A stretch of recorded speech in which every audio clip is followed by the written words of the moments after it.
you for the opportunity and to share a bit of some of the lessons and that we have learned over this period. So there's a few lessons that we have learned that we can share. So Siakolo Development really started as an NGO that was concentrating on community development. And during this journey of community development, we got exposed to essential oils. And the first crop that we were really exposed to was rose geranium. So this project that is now Kobo Essential Oils started as a program of Siakolo Development Foundation. But we realized that two things, that the area that we were in, Case Kamahuk, had abundant water and had beautiful lands and high unemployment. But we also started realizing the potential of the essential oils itself. So it was a no-brainer for us to, let's try actually get into this and see where this leads us. So that's how we started with essential oils. As I said, we started with rose geranium. So we journeyed this, informally for a while until we decided let's put a bit of effort into it. Let's have a few hectares of rose geranium. Let's start the process and see where it takes us. So all in all, we've been in essential oils now for more than 12 years. And it really started for us very much trial and error. Even up to now, there's still not a lot of information around the essential oils production in South Africa. So in that process, we made a lot of mistakes. There are certain things that we did well. But as we were starting to really test the quality of the oil, we find that we're producing one of the best rose geranium essential oils, one of the best qualities in the country. So how we started was really by accident. It was just when one of our directors went to KZN and he visited someone that had rose geranium at the time. Then he inquired about it. And this person, after a few weeks, sent him some plants through the mail. And that's how our parent stock started, how we started with our nursery and to where we are today. So that is the story. Nothing fancy about it, but it was just trial and error and wanting to try something different. Yeah, that's how we found ourselves. We do rose geranium, rosemary as our main crops. We're doing a couple of trials on different essential oils like thyme, Cape chamomile, lavender. So we're currently doing trials on those. And a trial for us looks like something you plant the crop, go through a whole season, try figure out what kind of yields you can get for the crop, try figure out what kind of quality of oil are you producing, and look at the market, see if there's actually a demand for that oil in the market, and also, see if the climate in that area is able to produce, that oil consistently and with the right quantity. But recently we are doing a wild harvesting of Tajet oil. So, when knowledge is power, they say, and we've had Tajet in this area for a very long time. We didn't know if we could harvest it and distill it until very recently. So now we are doing a bit of wild harvesting of koikibos, as they call it. So it's a bit of both oils that we plant and propagate and a bit of wild harvesting. So Kobo Essential Oils is a farming incubator. We are based in the Eastern Cape province of South Africa. And, it's always considered to be one of the poorer provinces in South Africa. And so we come from a very much marginalized area. So we needed to facilitate an incubation process that facilitates entrance of emerging farmers into essential oils agriculture. So what we do is we do farm mobilization, and we go through a selection process where we select farmers that go through an incubation process in Kobo Essential Oils, the hub itself. So, but also the hub has its own production. So for us the idea is very much that we want the farmers that we support to be sustainable, but we also want the hub, that is Kobo Essential Oils, to be sustainable. So in order to realize that, in order to achieve that, we needed to partner with the farmers, but we have our own production. So at the moment, we have about 10 farmers that are working with us, and they supply to us, and we also have our own production. We actually have our own nursery. So we produce our own plants in our own nursery, and we supply all the farmers that work with us. We supply them with the plants that they plant in their fields. We have our own distillation process. So we process all the biomass that comes in through our distillation process.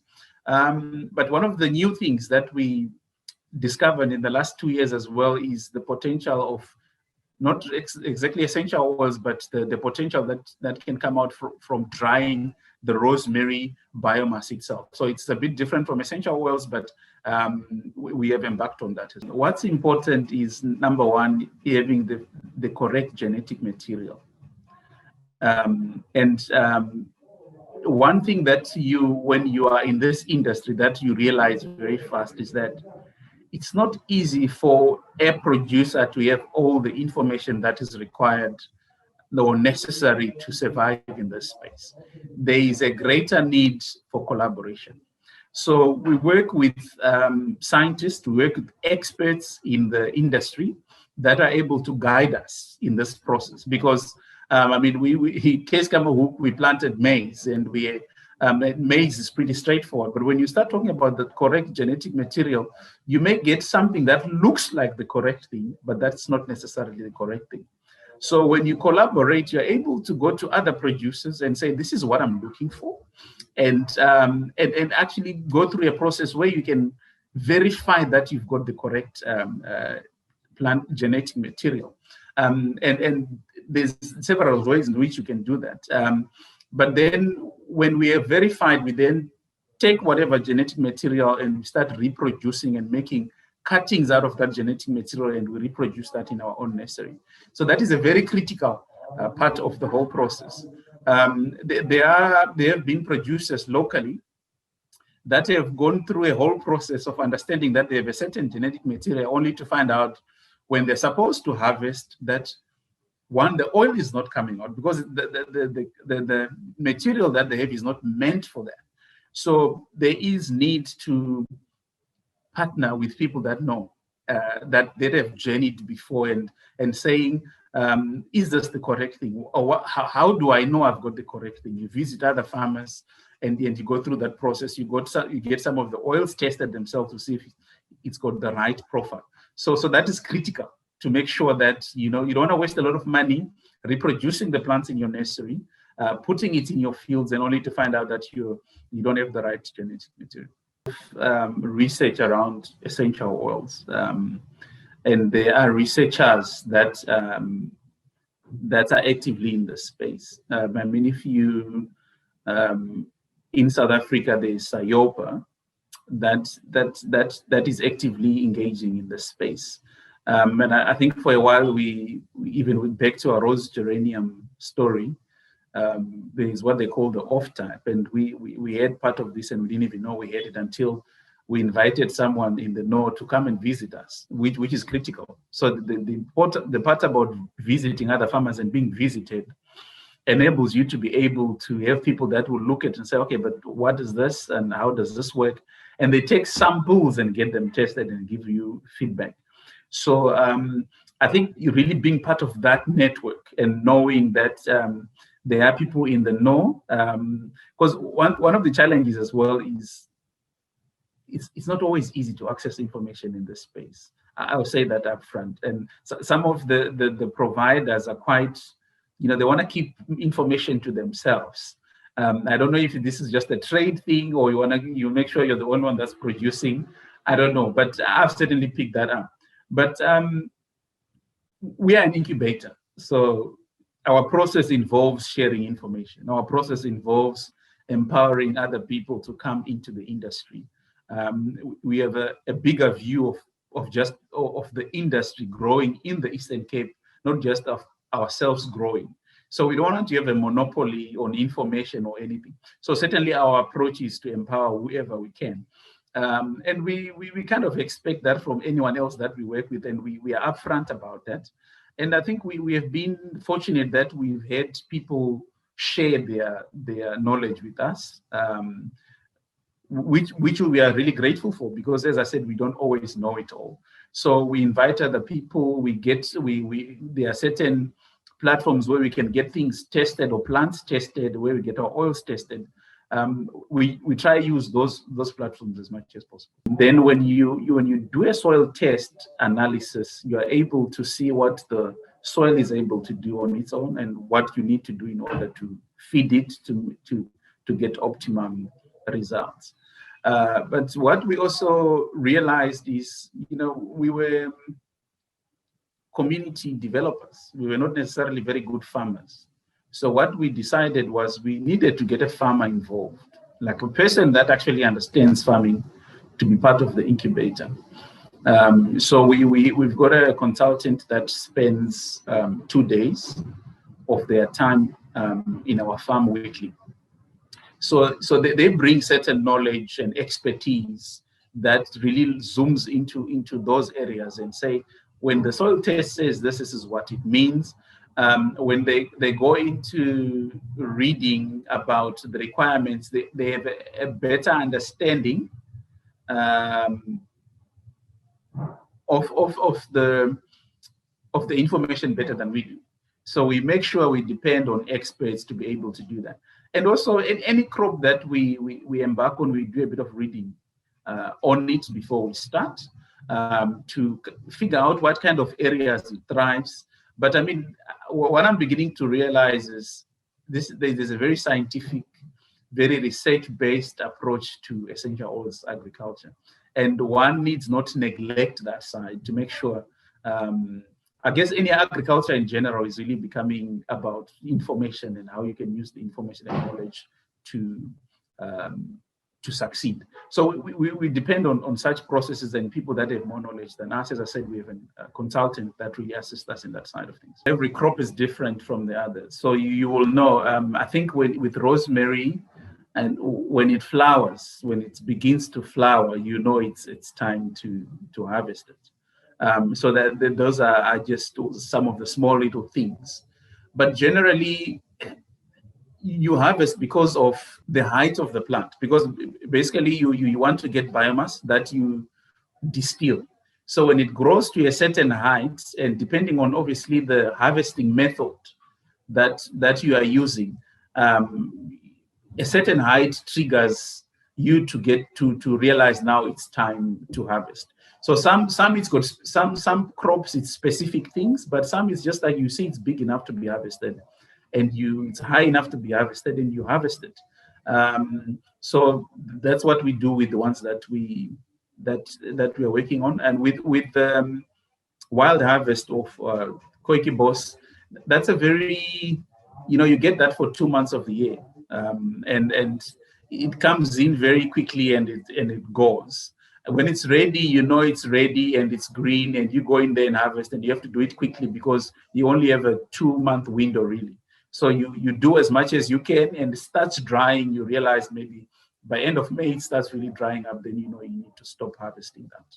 So there are a few things that you can look out for, but generally it's the height of the plant. Every client is different. They'll come with different requirements, but it's important to have certificate of origin. It's important to have your certificates of analysis. And for us, we find it's important to tell the story of who we are and what we are about and who we're supporting. And that really becomes important for some crops, for some clients. Some clients will only need organically certified oils. Some are very specific in that regard. There's this whole approach to the climate and how you propagate, how you planting this. Are you taking care of the environment, or this is just a commercial thing for you? You're just trying to get as much as you can out of the soil. So some clients are very specific when it comes to that. They need to know how the crop is planted and how that works. So it differs from one person to the other. And generally we have most of the things that they require because we have dealt with different people at different times. So you begin to come up with a portfolio of the sort of possible certification and requirements and compliance that any client may request. Drying, it's been a manual process where when you touch, you put your hand in dry biomass, it's brittle the leaf is beginning to break, now it's the right moisture content. But also you get to stages where, if you put it into a drying process for 3 days at this temperature, this is what is going to happen. So we generate a lot of data around that. We try to track all the systems, because you also can dry it not using a drying process, but maybe just in a room. So you need to say, what was the temperature during the time when I put the crops in that room? What was the temperature during the drying process? So you generate that data, and that begins to make sense to say, okay, I know at this temperature, if I dry it for 3 days or 4 days or a week, I should have the right moisture content. I put it in a drying process at this temperature, and I keep it at this temperature. After a week or 2 days or day, this is where I should be. It is something that we're still refining.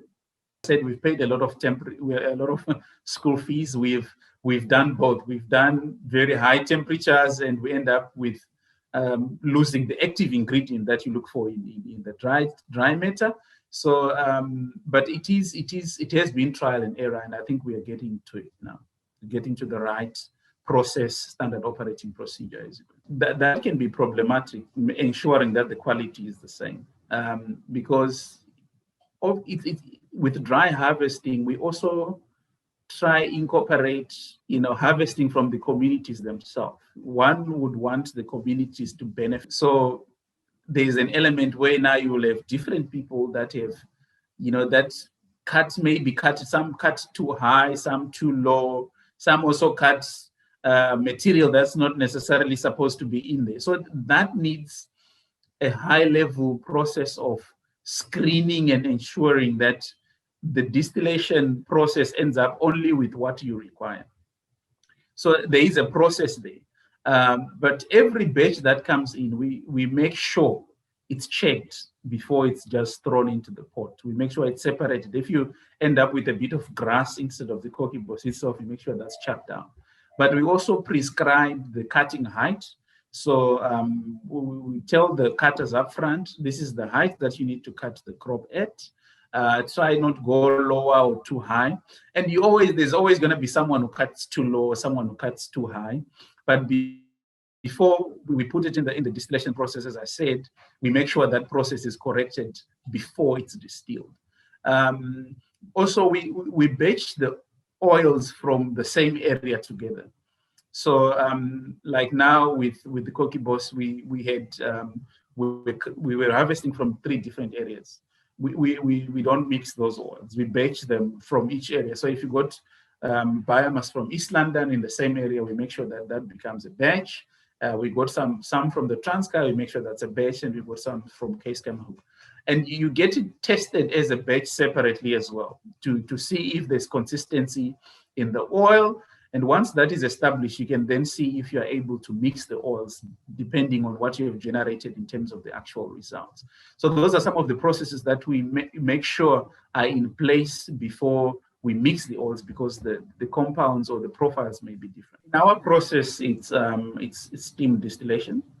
We do not have at this stage any cold press. All stuff that we're doing at this moment is steam distilled. So it's fairly easy and it's straightforward. It's a process that we're comfortable with. It's a process that we have refined over the years. And I don't know if, as we develop, we may go into the essential oils that require pressing. Then we'll have to see what happens with that. But at this moment, it's only steam distillation. We try harvest one crop at a time as much as possible. Then to make sure that, we reduce as much as possible the risk of contamination. So when we are harvesting rosemary, we concentrate on harvesting rosemary until we are done with the harvest, that particular harvest, and we make sure it's done. Then we go on to another crop. But there is a very thorough also way in which we make sure that we clean our pots. We steam clean them. We run steam through our pots. Make sure that as much as possible, we start with a high pressure pipe, hose pipe. We just run it through our pots and make sure all the residue from the previous distillation goes out. We then run steam on the pots themselves and make sure that, most of that, if not all of it, comes out. What we have also done is we have 2 separating pots. So we are able to actually use one separating pot for rosemary and use another for rose geranium. So that also makes sure that the risk and the chances or for contamination are managed a bit better. But it is something that needs to be managed. It's something that needs to be done thoroughly to make sure that there is little or no contamination at all, because it's still one distillation plant. We then batch it. We batch the oil. Because we have multiple farmers, we batch the oil from the same location together. So if you have been harvesting from farmer 1, for example, we make sure that oil is not mixed with oil from farmer 2. We batch that oil together because it's the same conditions, same way that, so they should be consistent in terms of what kind of oil that's coming out of that field. But we then take that oil from that batch for testing. Then we make sure that batch is tested.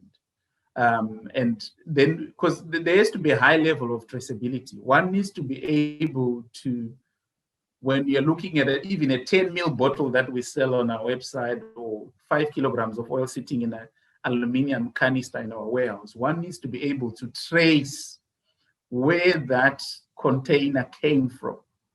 So there is a very serious batching and tracking system that we have in place that is able to track it back to the fields.